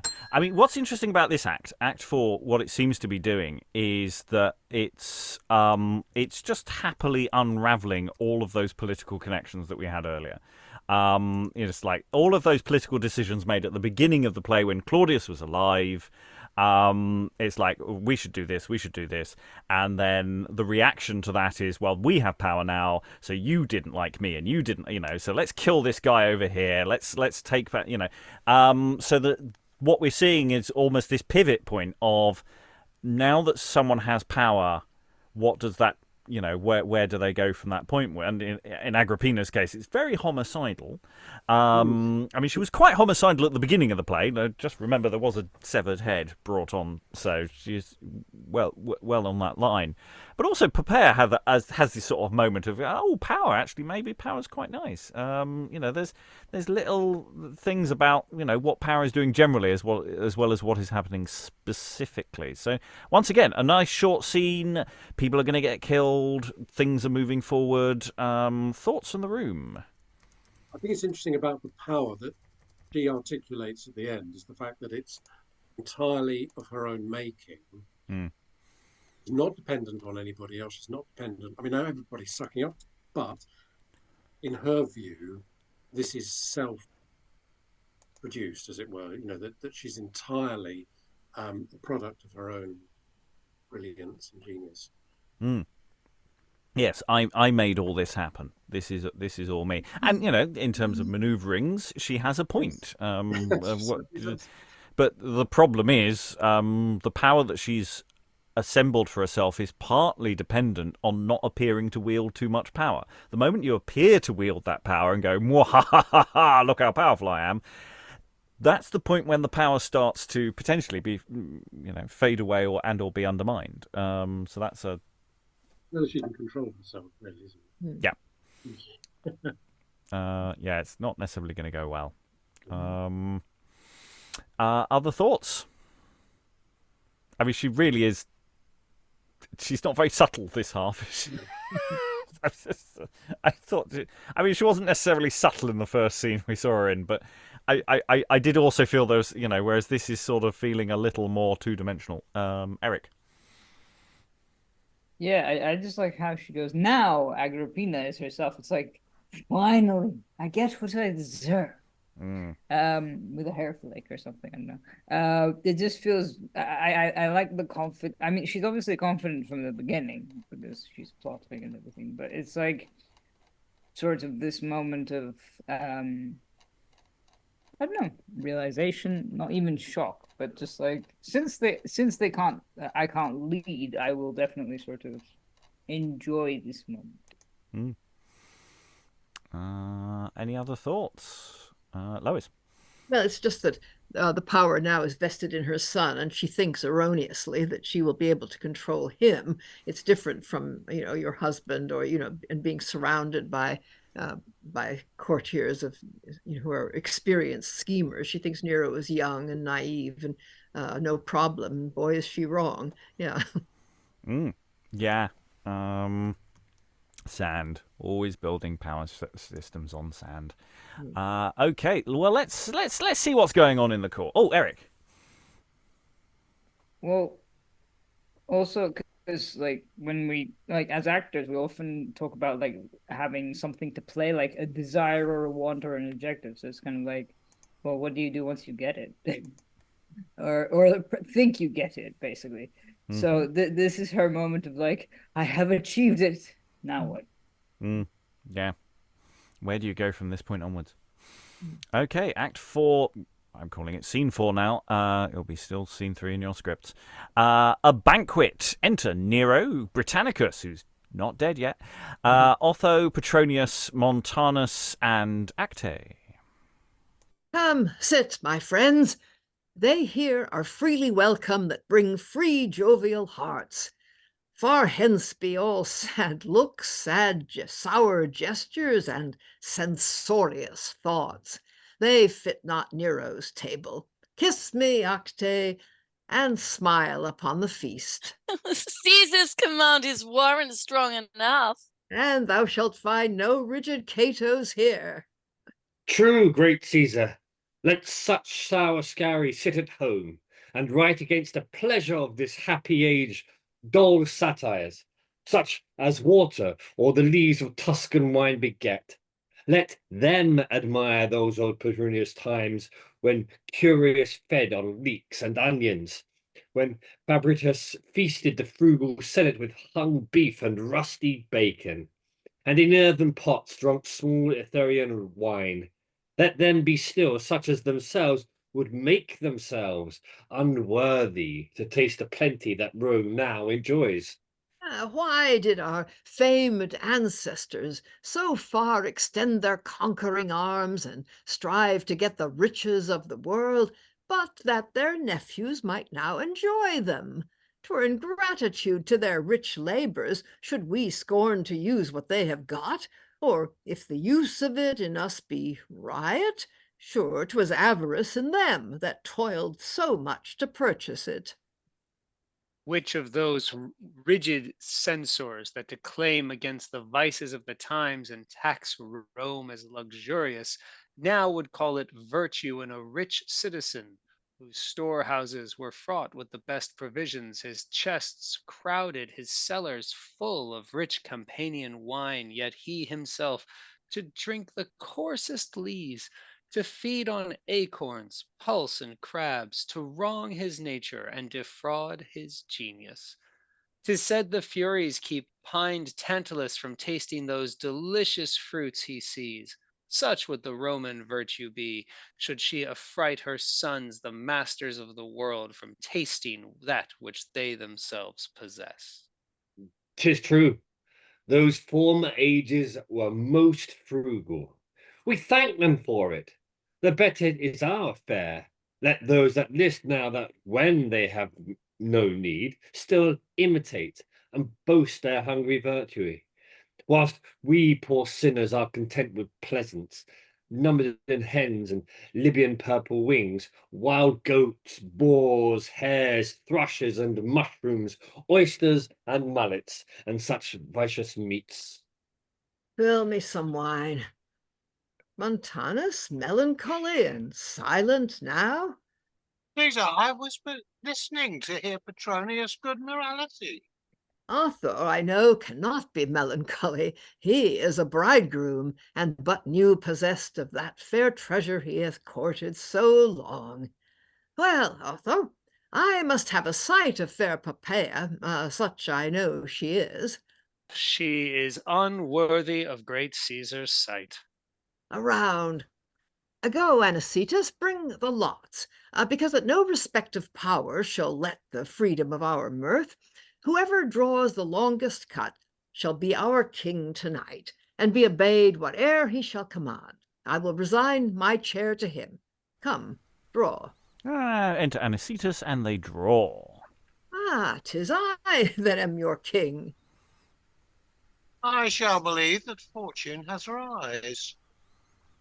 In getting crowns, Nero, thy fortune is too good for mine. I know none envy me. No envy can redress my wrongs. I will begin with Otho. I do command thee, send by Anicetus some trusty token that immediately may fetch Poppaea hither to the banquet. It shall be done. This ring will fetch her hither. And exit Anicetus. I ever though 'twould come to this. Thy plot of bringing Acte here in, I see, has failed. I care not much. He would at last have seen her. Thou wilt not frown, my Acte, though thou see another beauty here. No, royal Caesar, nor shall you hear me envious or detracting, although I know Poppaea is a lady whose beauty does as far excel poor Acte as Cynthia does the lesser stars, or Venus, or the other sea nymphs. Oh, freely spoke, fair Acte. Here you shall find the saying does not hold that women are detractors from each other. Meantime, begin a health. So please it, Caesar, to great Augusta, Agrippina's health. Let it go round. Oh, and now, Petronius, I come to thee. I do command thee, write a satire presently against those pleasures thou didst so lately praise, against the attire and costly diet of this notorious age. This is thy task. I must obey the king, and now's the fittest time for such a satire. I never find my virtue of that strength as to custom good victuals, but upon a well-filled stomach. Give him wine to heighten it. I've writ already a satic poem in a grave, angry way, where I complain that Rome's excess, corruption, luxury ruined the present government, and twixt Caesar and Pompey caused a civil war. Listen, and hear my catestations.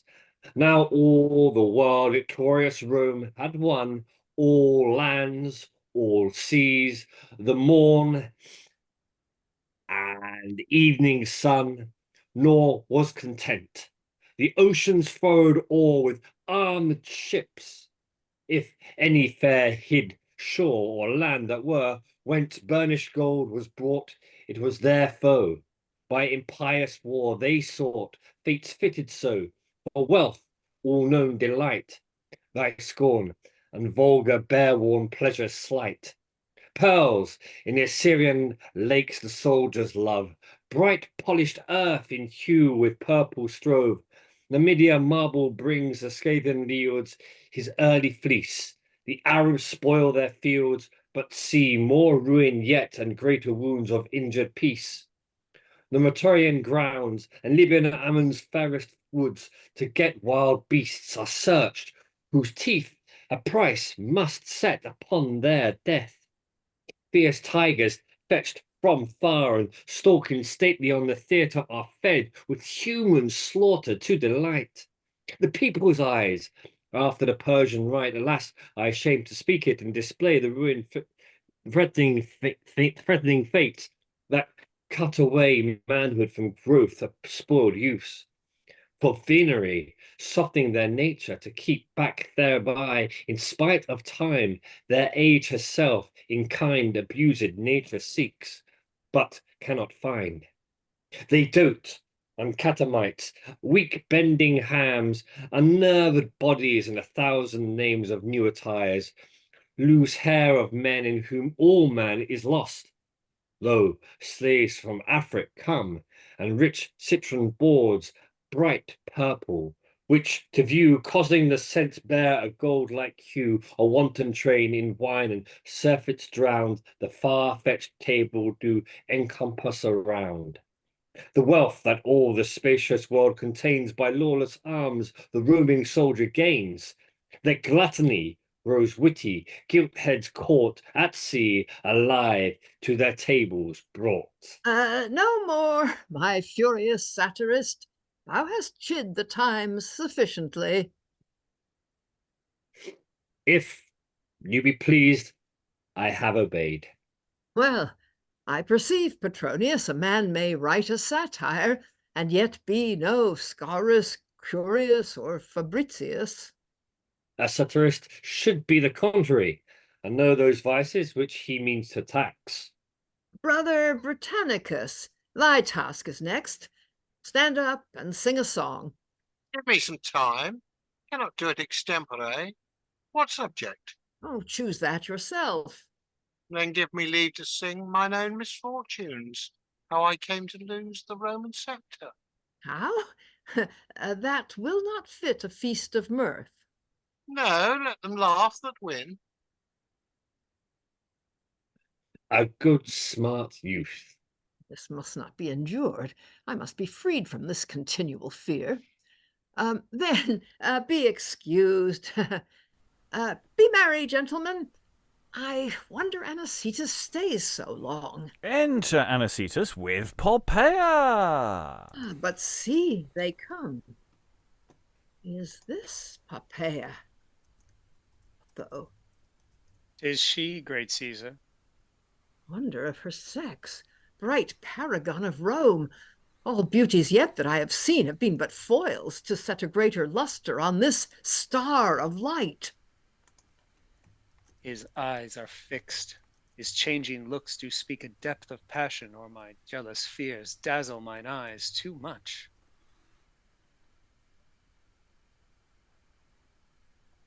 'Tis so, she's lost.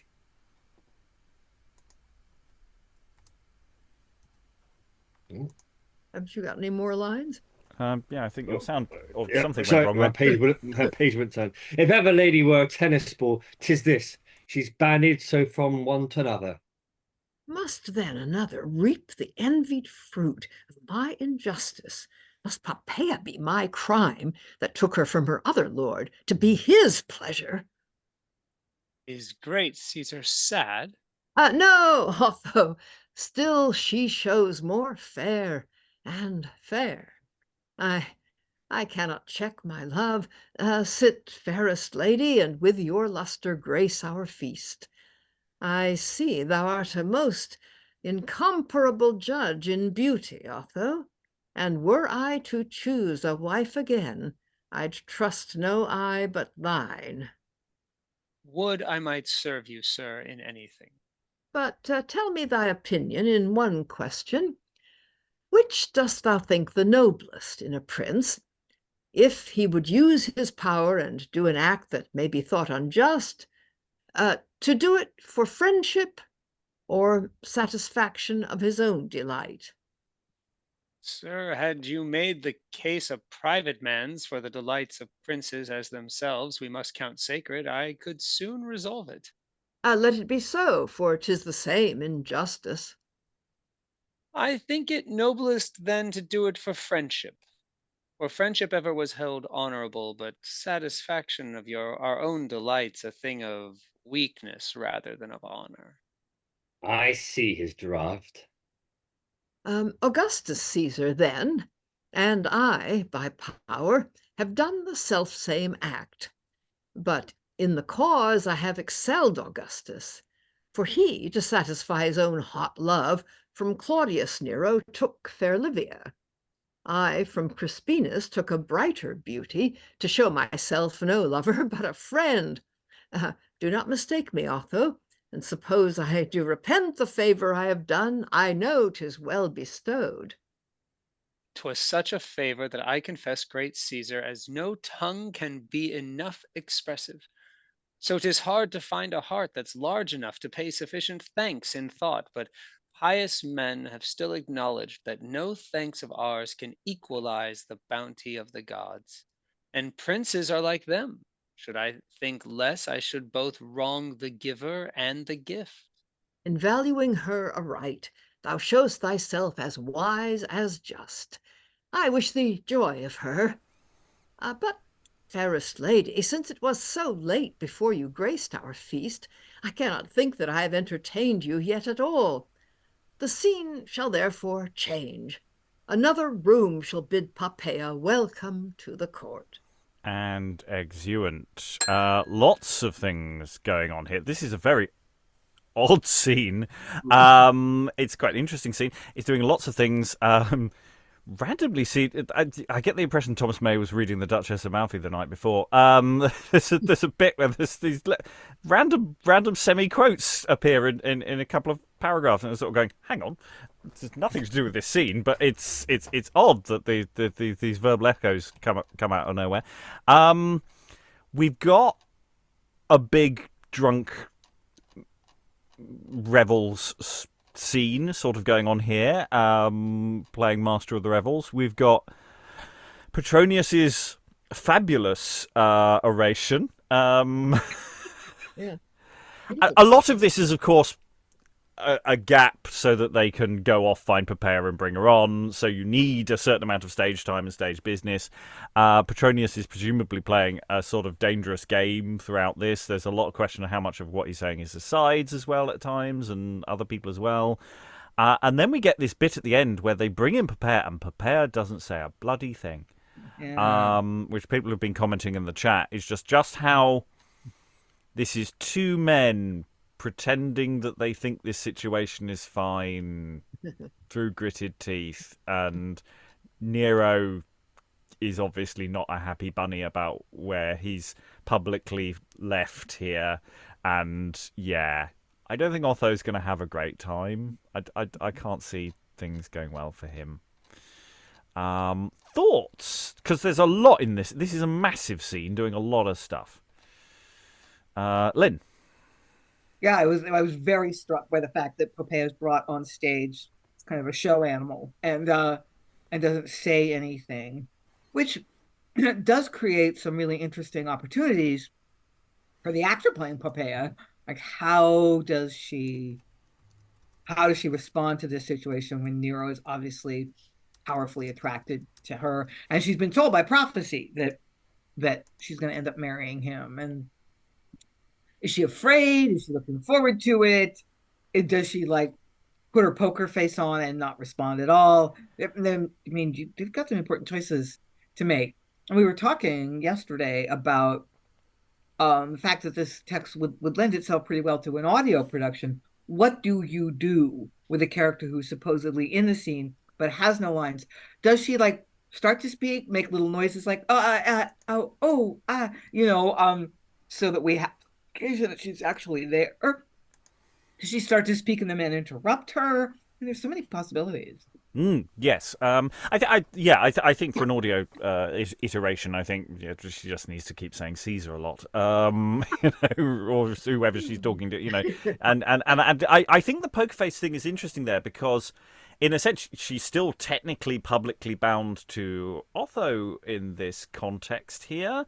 And so she doesn't regardless of whether she wants to go with Nero or not, there's a question of, well, who do you don't want to necessarily offend either of them because, okay, Nero is the more powerful man, but also Otho is more in her life, and that there is a genuine question of what do you do in that situation, because people are dangerous, men especially are dangerous, and yeah, you don't want to anger any of them, frankly, because this is a very murdery society, and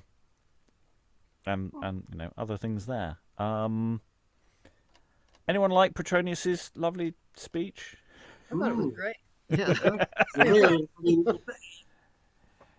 it's almost like a set piece in its own own right. And I think actually, if you play it for all it's worth, I think any actor who was given those lines. It is, I think, a translation of something by Petronius, isn't it? Yeah. So, and that's why it's in verse in rhymed verse to make it. Set it off from everything else. Yeah, I thought it was rather beautiful. A really vigorous piece of writing. I also just love the moment when it goes to Britannicus, sing a song. No. But, and you can tell Britannicus is miserable. Britannicus is going to die because he's basically just poking the emperor with a stick. Just going, I should be emperor. And it's just Britannicus is going to die whether he pokes the emperor or not. I know, but you could. It's interesting actually how much of a bit of a dick Britannicus is in this play. He hasn't got much dialogue, and pretty much all of his dialogue is to come on and just be a bit of an arse. I mean, he has clearly no conception of statecraft or how this court works, does he? He just doesn't. He just goes, "Well, I'm the emperor's son, so I should be." No, that's not how this world works. Lois. Yeah. Yes, and also you get the impression Nero obviously intends to kill him, but it's almost this guy's so boring. Let's kill him. Yeah, he's really annoying. He's a downer at my party. But yeah, we had a couple of scenes earlier saying Caesar's doing all this partying, and we get to see his party, and of course, oh look, he gets to be king. Them not loaded dice, are they? Or lots or whatever it was, just going, not rigged, definitely not rigged. He's king every night. Let's carry on then. Oh no, Eric. I just find it interesting how you kind of have this moment of when there's that moment with Britannicus and Petronius and Nero just sort of goes, oh, so where's this Poppaea and Anicetus? Where are these people? Just like changing subjects, and then sort of it becomes all about Poppaea suddenly. It just, I don't know, it's a nice transition into that scene, into that part of the scene again. Cool. Any more? Okay, Act 4. I'm calling it Scene 5 now, but it was Scene 4. Enter Vitellius and Pollio. Yet Caesar and his mother well agree. The gods continue it, but Vitellius, I fear the sequel. Agrippina's fierce and haughty disposition will too much provoke her son, 'tis thought, and he too forward to throw all nature off. I think so too, and therefore I could wish that Agrippina would go a gentler way. She must not build too much upon her merits, though we know 'twas she that put the sceptre in his hand. For vicious natures, when they once begin to take distaste, and purpose no requital to the greater debt they owe, the more they hate. Besides, she'll find it harder far to work her ends upon a son than 'twas to rule a doting husband. I think that's your line. Yeah, time will show it all, and we, ere long, shall know which way they lean. And they exit. We'll go straight into the next scene, Act 4, Scene 6 now. Enter Burrhus and Seneca. Alan, can I ask you to read Burrhus, please? Will Agrippina sit today with Caesar on his tribunal to give audience to those Armenian ambassadors? There is no doubt she would, but I have spoiled that state, I hope, for I have counseled Nero that if she come, he shall arise and meet her as if he did it in respect and duty, deferring the audience of the ambassador. I hope she will not understand our drift. Pray heaven she do not. You know her fierceness. It would be Rome's disgrace, the Senate's shame, and my great crime if the ambassadors that come to plead their country's cause at Rome should see a woman perching up with Caesar into the chair to give them audience, and sit commanding o'er the Roman ensigns. 'Twas not the custom of our ancestors to see such sights. True, Lucius Seneca. Our ancestors had no such kind of women. She in her heart's a man, and you mistake if you esteem her only Caesar's mother, not his colleague and partner in the empire, or more than so. I am not so ingrateful to hate the woman, since I know it was her favor that repealed my banishment. But I dislike these things, that foreign states in her unseemly carriage should behold the shame of Rome. And would she keep a temper fitting the quality of her sex and place, I should admire the bravery of her mind. And enter Nero, Vitellius, Pollio. Nero takes his state. After them come the ambassadors. Long live great Nero Caesar, the chief care of heaven and highest sovereign of the earth. The princes of Armenia, Vologases and Tiridates, greet your majesty by us, and do congratulate the honor which, since divinest Claudius left the earth to make a god in heaven, is fallen on you, and to your high tribunal to offer the controversy that is now betwixt them. Enter Agrippina. My mother's come. Defer the ambassadors as 'twas appointed, Seneca.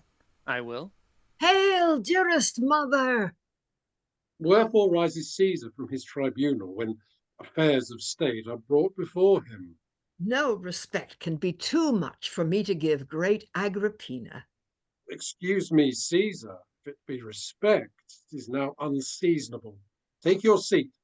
I'll sit with you myself and hear the affairs of these Armenian ambassadors. We have deferred the business a while, and thought upon a fitter time to hear it. If you arise because the audience is ended or deferred upon just reasons, 'tis not respect to me that made you rise, as you alleged at first. And I have found it the reason that deferred this audience was Agrippina's coming. Beard. It was carried ill of Caesar at the first. I see thou blushest, Nero, and mayst justly to call that reverence, which was affront, was a dissembling not befitting Caesar, and to affront a mother so deserving was not the duty that befitted Nero. Can dearest Agrippina think her Nero would ever do an act that may be judged affront to her? This thou knowst it, Nero, and so does thy adviser Seneca. From him it came. No other senator durst have counselled my disgrace, but he. Never will Seneca, so much obliged to Agrippina's royal favor, wish or counsel her disgrace. Oh, Seneca, philosophy ne'er taught ingratitude. If you had thought the place unfit for me, you might have told me privately before, not use this trick, which howsoe'er it hold in stoicism, I'm sure is naught in state. She pays him home. Her spirit cannot brook the least appearance of an injury. Caesar, I'll leave thee now, nor shall my presence be any hindrance to thy state affairs. I'll go along with you. For Seneca, I'll shortly teach him new philosophy. And they exit, leaving Burrhus and Seneca. She's full of anger, but it moves not me, since what I did was just, and for the honor of Rome and Caesar. Honest actions will be enough protection to themselves. I think the best course is to prevent her fury. Noble Burrhus, it must be hereafter our greatest care to curb that woman's pride, and what we can remove her from all rule and government of state, for Agrippina is of too hot and fierce a disposition. What should we do? 'Twere pity to incense her son against her. The gods forbid that we should strive to make the prince unnatural. But to prevent this inconvenience, I will persuade young Caesar, not with purpose to wrong his mother, somewhat to abate her dangerous greatness, to remove from her part of her guard of German soldiers, and to displace her wicked counselor, that insolent and lordly freedman, Pallas. You need not use persuasions to your pupil. Gods forgive it if I judge amiss, to stand against his mother. I much fear he will too quickly hate her, for no reason to state belonging, but because she grows imperious over him, and strives to curb his lust and riots. Those, Seneca, I fear, are seeds of future tyranny, but for his love, as the fates decreed to make his passions all preposterous, his virtuous wife, noble Octavia, the only instance in this wicked age of women great and good, is loathed by him. That most afflicts me. Could we find a cure for that disease, all other maladies a riper age will in some part redress, and I will strive to change them by degrees, and get him to forsake his loose associates. But let us first endeavor to remove fierce Agrippina from all rule of state. I'll join with you and use my best endeavours. And they exit. Okay, once again we have a relatively complicated series of things going on. We've got a public scene. It starts with two people talking about what might go down in a minute, and then stuff goes down, and then they do a bit of post match play discussion.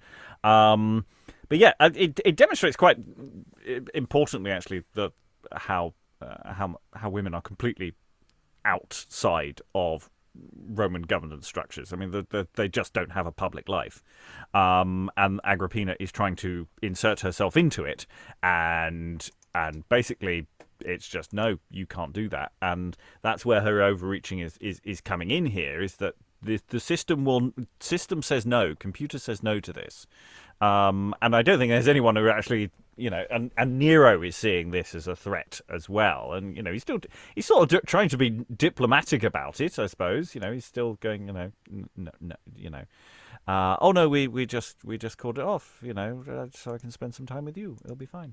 And she's not having any of that, and Seneca might be in trouble here. Yes. Again, those followers of history will have their irony meters just going. Yeah. I'll go to Lois then, Lynn. I think I did that a bit wrong, because since they say Nero made a mess of this, I think presumably those early speeches to Agrippina about, oh, my dear mother, and we're going to adjourn this thing because you're here, should really all have sounded as if he was had memorized them and was sort of saying them. I mean, because clearly, at least Seneca thinks he's made a hash of it, and presumably Agrippina can just see that this is coming from somewhere else, not from him. Yeah. I mean, I don't know that, he needs to have been desperately tutored in it. He just she is his mother. She's going to know he's lying. I mean, I suspect, that there is that element in, just Seneca going, you could do better. He's supposed to want to be an actor, for goodness sake. Lynn. Yeah, even Nero's allies, or people in his faction, recognize that there's trouble afoot because is it Pallas or Vitellius? I can't remember because those are both my characters. Like they call his nature vicious, and that basically he's going to resent the fact. I mean, what I get from that speech is that he's going to resent the fact that he owes his power to his mother, and that's not good for her unless she keeps her influence more subtle, which she is just temperamentally disinclined to do. It's not that women can't have power; they can't appear to have power. Yeah, and that's where this is the as much society and the state is fighting Agrippina here, rather than it's not. This isn't just court politics. This is just no, we don't do this. This is not done. It's just cultural values that are so misogynist that you really can't fight City Hall. I mean, it's because we were I don't know if we were discussing this on camera or off. But, we were talking about the nature of Roman names. It's just in that sense, women don't have names. They have a version of their father or their husband's names or whatever. They don't have names. Yeah. If you have three girls, they're like youth the third. Like they So I mean, in that sense, it's a very accurate historical depiction. I mean, that's one of the things. Is are we talking about early modern misogyny here, or are we talking about classical Rome misogyny here? And there's probably a bit of both. But I think actually it's actually a reasonably accurate depiction of the kind of things that. It's just a shame that Agrippina has just turned into a cardboard cutout villain at this point. It would be quite nice if she had a little bit more depth because she's not being desperately reasonable as it's being presented anyway. So it makes it slightly harder to, fight the system. So yes, we're going to have to stop there. That was actually where I said we were going to stop in the end, so it's fine. Eric. Well, I do find it interesting that, Nero makes sure Agrippina comes off stage with him. And then Seneca sort of goes, it moves not me, since what I did was just and for the honor of Roman Caesar. Whereas before, I had got the impression that he sort of doesn't really approve of this plan to put Nero on the throne. But, like at the beginning of the play. But maybe that was just me and misinterpreting his speeches. But I guess... no matter who Caesar was, he would have to sort of protect the status quo, right? I think Seneca has always viewed Agrippina as a threat. I think that was what the earlier scene with Seneca was doing. He is Nero's tutor. And so I think, the tragedy of Seneca is you could argue is, he thought he could sculpt this boy into a worthy emperor person. And he fails miserably, which this play isn't quite doing. It's in there, but the play isn't explicitly about that. I don't think. So that's playing into that scene. But no, he's definitely anti-Agrippina in that sense. And he has a kind of honor, but he has skin in the game. So he's not a good guy, if that makes sense. Because I don't think anyone in this play are good people per se. Mm-hmm. There are people who are corrupted to different levels of corruption. I think that's because you have to be corrupt if you are in Roman. Yeah. At this level of state. I mean, it's basically inevitable. There's a sort of corruption of Poppaea, which is interesting, which is a shame, again, that she doesn't get more dialogue at that moment, because something interesting with power was going on there, but we don't quite see it go anywhere, and that's irritating. I'll go to Eric, then Lois. I just have a question, basically. The German soldiers are literally soldiers from, Germanicus regiment, or are we talking, from Germany? I'm assuming Germanicus the regiment. They could be, because Germany generally isn't is a place Rome attacks and gets attacked by. I don't know how much of a foothold they've got across what we'd call modern Germany. Anyway, Lois. Yeah, gosh, sorry, that distracted me. I was trying to remember, what was I going to say? Something incredibly important, I'm sure. I'm sure we were all going to say something terribly important. Yeah. I can't remember the context for the German thing, so I can't remember where the context will give me some clues. Well, it's basically because Agrippina has German soldiers protecting her, so it's kind of like. Oh, it's not impossible that they aren't native of Germany. I think there might be German, but they would be within the Roman army. I think, if that makes sense. By this point in history, I'm not sure how that functions. Alan. I think actually what may be the case, maybe the legions who had been based in Germany, who maybe hadn't been as corrupt or as influenced by events happening in Nero. It's bringing in the outsiders. It is ringing a bell now with something in I Claudius, and I can't remember what it was. Anyway, Lois. Yes, I remember what I was going to say now. I mean, it's just that I think this was written not terribly long after Women Beware Women, and it seems to me that the author, that banquet scene and Poppaea coming in, and the situation where she's been stolen and then she's going to be stolen again. I mean, that's what happens with Bianca in Women Beware Women, and the Duke's interest in her and the ambiguity about how she feels, because she doesn't really say much. I mean, I think he might have been influenced by that in his depiction of the banquet scene. Yeah, I mean, I feel that this is someone who has read or seen a lot of plays, and that I notice a lot of shadowing and things from elsewhere. I mean, verbal echoes as well as staging echoes. So I think that's probably very plausible, consciously or unconsciously, of course, as well. Sometimes it's deliberate, sometimes it's not. We're well into extra time. Okay, final thoughts. One thing I'll put out now, because we're nearly at the end, but we're not quite. There's still actually a reasonably chunky bit to do. I've definitely found this session a little harder work, but I don't think the play is necessarily harder work. I just think that maybe a bit of time, and I'm just a bit tired today, that it's not quite as delightful as I was finding it yesterday. I don't know if at pace and together and without a break, that's actually real. I definitely think the action has momentum. Lots of stuff's happening. Scenes are moving along. So I don't know whether my slight, I'm not quite enjoying it as much as I was last time, ness is a real response to the text, or just actually me. I'm just tired. But it'd be interesting to see what people are, and just to think about what this play is doing in connection with what happened yesterday, because I think pretty much everyone was here yesterday. That bounce and that momentum. Is it just there's so much stuff actually happening in this play? Are we getting overloaded? Is that potentially what I'm personally feeling? But yeah, we're starting to get a sense.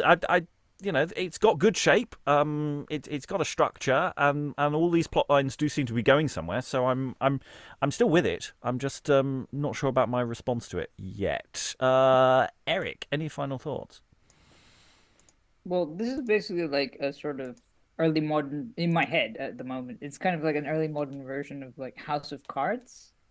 Where you've got this political drama. I mean, from back then, though, political, historical, social, whatever. But it's also got the sort of intrigue of romance and everything else. So I don't know. It's interesting. It's the only thing that went over my head completely was this satire by Petronius, because I'm not as well versed and I didn't get as many references. And it was quite long. But I don't know if I would cut that, because I guess that's part of his character as a person. I mean, as a historical person. Well, also what's also going on in those scenes. All of these scenes have got actually a lot going on with the courtiers and the other people in the room. So they're more dynamic scenes than they look by just looking at, oh, look, there's a long speech, which someone doing a translation of the actual Petronius. I suspect that that because everyone's getting drunk, there's things going on. The Britannicus being moody in the corner. It's an active scene actually. having a speech. So you possibly need room for that speech to do something. You do also have a get out of jail free card, because basically Nero can say, yeah, that's enough satire at any point during that speech. So if you think the audience is bored, you can just pull the ripcord, and Petronius, the actor playing Petronius, will get really annoyed because he's learnt the damn thing, and you've just the guy playing Nero's just cut all his lines. But that's actors for you. Alan, any final thoughts? Yeah, I agree with you, Rob, that it doesn't quite bounce along as smoothly as yesterday's session. I think part of the problem is because there were so many of those very, very short scenes, and then we were breaking for discussion, we, in some ways, created our own stumbling blocks. Yeah. I think at pace, it would probably have felt more lively. I think we killed the momentum in some cases. I am getting the feeling it's us, not them. But I could be wrong. Lois, any final thoughts? Well, I mean, I continue to think it's an extremely competent piece of work. I think there's perhaps too much going on in it. I mean, too many characters, too many people mentioned as well, who aren't in the play. I mean, I think some of that could be cut, because you do get this feeling of being sort of overwhelmed by, just a ton of action, a ton of Roman history. But, and again, for me, the problem is just that this is such a familiar period of Roman history with so many plays, novels, films made of it that I think the audience gets a certain sense of déjà vu, even though it's being developed, quite interestingly and with quite reasonable characterization and so on. Yes, I mean, I'm in terms of just looking over from a distance at the plot and the plotting. None of this seems unreasonable. The action flows quite clearly. I'm not really lost. I'm sure some people could be. I think we just need to look at actually just those micro edits of what needs to just focus our attention a little bit more, because we're talking mostly in Act 1 and Act 2. I was getting those moments of just going, do we need to know who this one is? Do we need to know what that is? So if we just trimmed 3,000 words out of it, it would be a more manageable length, and shorter is generally better in this context. Donald, any final thoughts? Yeah, I mean, I can see there is sort of an information overload, but certainly the feast and the big speeches I would definitely keep, because I think there's all kinds of interesting theatrical possibilities. Say you can cut and say that's enough satire, but I think there is it's a real tour de force, that particular. And as for Agrippina, yes, she does slightly descend into the cardboard cutout villainess. She was, I won't say she had an inner life yesterday necessarily, but there was perhaps a little more nuance than that yesterday. But on the other hand, she's stuck in a plot where she has been completely outmaneuvered, so you can see why she would react the way that she does. Yeah, I mean, you do get the impression that a bit more attention has been paid to Poppaea or somebody else, but everybody's a sketch actually. Now I'm starting to think about it, because there are so many characters, and that therefore the amount of text that they get is diminished. Is that actually unfair? Because they're all sort of sketches of who they need to be, because there are so many people, so you don't have time to give them more. I mean, that's why someone like Petronius, I'm sort of going, well, you can't give his dialogue to Seneca and collide the parts, because they're doing very different plot functions. But there's Vitellius. Who's Vitellius? I don't know who Vitellius is. I can't remember. I don't know what he does. He's done some stuff, I'm sure, and I'm sure it'll be more memorable if you enacted him. But it's that sort of problem. Lynn, any final thoughts? So maybe it does drag a little, and there's maybe just sort of a little much going on. That might be helped by conflating some characters, so you don't have as many faces and personalities to keep track of. I think that might help. But it's still holding my interest. And your observation that Agrippina has maybe become a little cardboard cut out-y, and maybe everyone is a little character type.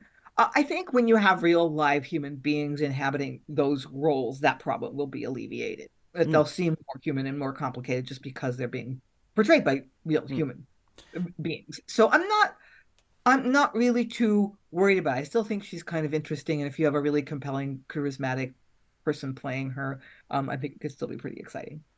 And actually, maybe here's the thing: is that we had so much to discuss in the first session. We really were able to pull apart what's going on, and possibly because actually we were talking about not a lot's actually happened, but we could do that because not a lot has happened. People were able to talk and expand, and whereas here, the plot is pushing us forward.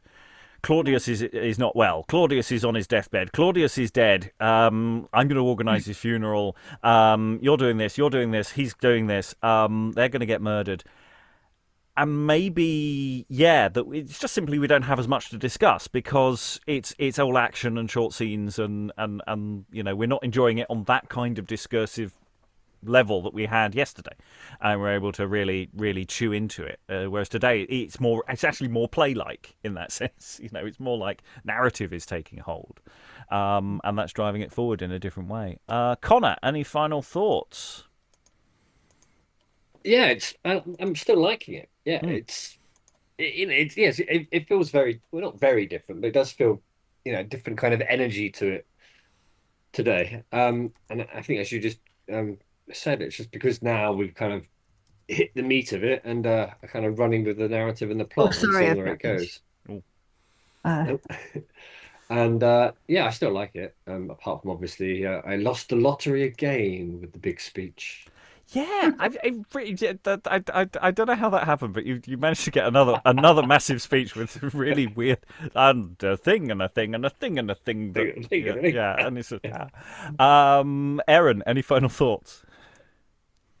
I second your comment. It's lost me a bit. I felt like today very, very much was dragging more than yesterday, and I can appreciate the jokes of go write me a satire. Well, I've got one right here off the top of my head. I thought that was funny, and then he just dives into it.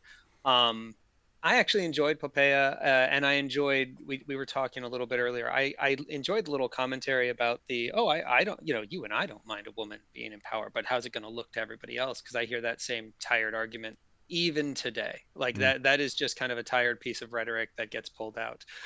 You might be enlightened, but can you really trust the rest of the world? So I thought that was all kind of interesting in how it shows how far back these things go. But in terms of the playability of it, I just felt that today did not have the same, even the individual speeches didn't have the same forward momentum that they had yesterday, or what we were doing when we were in the first two acts. So it kind of lost me today. Yeah, and to say, I think that impression is probably false, because say in terms of the momentum of the plot, it's moving at lightning speed today. And I think we may have even done less text. It's I think it's just that it's partly the format of what we're doing here has actually made the play feel less exciting than actually it's like it's actually got exciting now, and we're less excited about it being exciting. Well, I also want to confess I do not know the history. I have no idea where this is going. So as someone who doesn't know all the ironic commentary that's going on, and I know Nero fiddled while Rome burned, but I don't know this well enough to catch all the little jokes. So that might also be a reason I, as an audience member, am not really finding a lot to dig into or hold on to. As you say, a lot of the action is taking place off stage, because it would be stuff that the classically educated audience would be expected to already know, and it'd be boring to watch again. So they're filling it in with ironic setup and commentary that I might be missing a lot of. Yes. Does this play require the irony factor as part of its dramaturgy, or again is that just something that I'm just enjoying but isn't actually important? Lois. Sorry, I apologize. I muted you. So I will ask you to unmute. I cannot unmute you. But I muted you when you disappeared. Oh, right.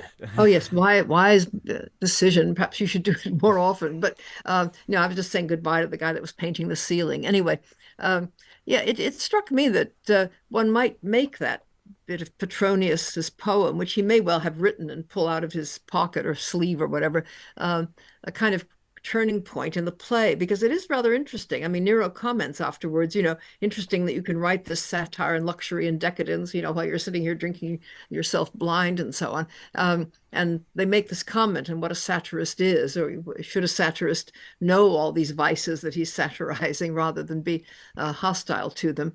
And that whole thing, I mean, it is quite long, and Nero finally stops it. I mean, does he stop it partly because it's all about them, really? I mean, it is about how Rome is destroyed by all the vices that it's been guilty of. And somehow I think that could just be a sort of still point where, everybody's reactions to it, and, and then they just decide to forget about it. Petronius was a curious case in that he did live like that. And I mean, the description of his death in Tacitus is brilliant. He's sentenced to death, and he invites everybody to a feast. And while his veins are open and he's bleeding to death, he reads them satiric verses against the emperor, and has them singing light music and having a good time while he's dying. It's an extraordinary episode, and it is exactly this, a contrast between the sort of decadent life and the satiric view of life. Well, we have one more session to complete this. It's a slightly shorter session, and we're going to find out how it all ends. Some people will die. So, on that cheerful note of death and destruction, all that remains to thank all the wonderful readers for all their wonderful reading. Thank you very much, everyone, and goodbye. She's full of anger, but it moves not me.